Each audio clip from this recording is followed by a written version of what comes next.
Okay, so if you look at the 4 futures framework here, stands for mind, meaning, muscle, and money. After that near breakdown that I had after my 6 dental practices, I realized that I needed to do a pretty serious reset. So I sold 4 of those practices that I spoke about.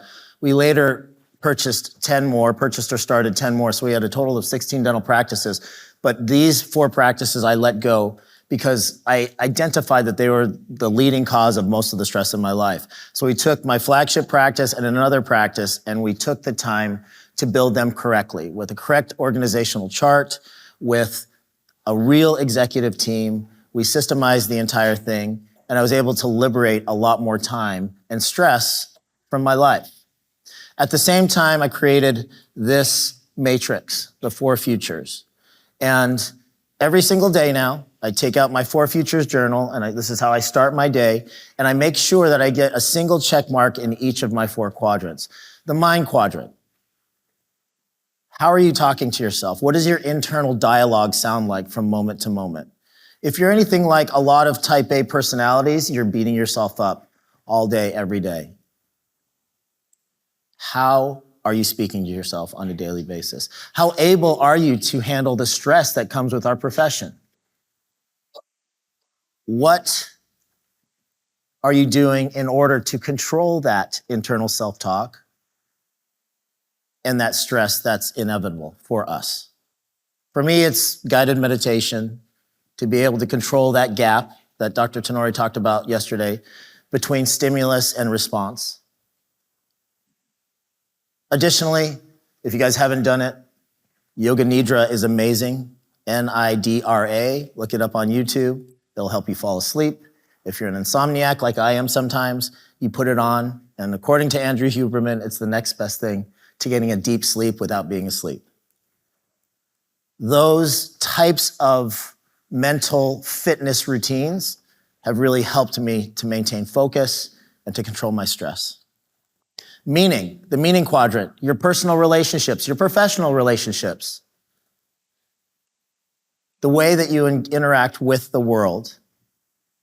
How would you rate that on a scale of 1 to 10? Are your personal relationships currently taking a hit for your unchecked ambition? Now, I firmly believe that there are reasons and different times in our life when we gotta hustle. There are seasons and phases within our career that we have to work long hours and be extra stressed.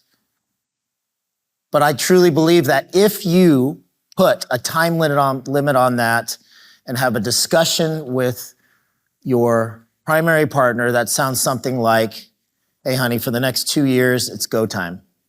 I'm setting the foundation for our entire lives, and I want to build generational wealth so that our kids never had to go through the things that we had to go through when I was growing up, or my parents had to go through as immigrants to the United States. So what that looks like is this. Sometimes they're going to be 10 to 12-hour days. What I commit to you as non-negotiables is that we will still do date night once a week or once a month or once a quarter. I promise that I'll still be at all the athletic events. 3 times a week, I'll bring the kids to school. Those are non-negotiables. You can build an entire foundation around that and still work those 12 to 15-hour days and still accomplish all that you need to accomplish.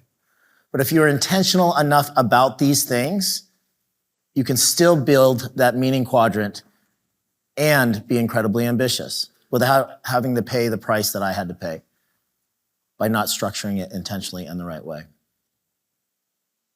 I'm sharing these things with you because I've made every mistake you could possibly make in the book when it comes to personal relationships, professional relationships, leadership, finances.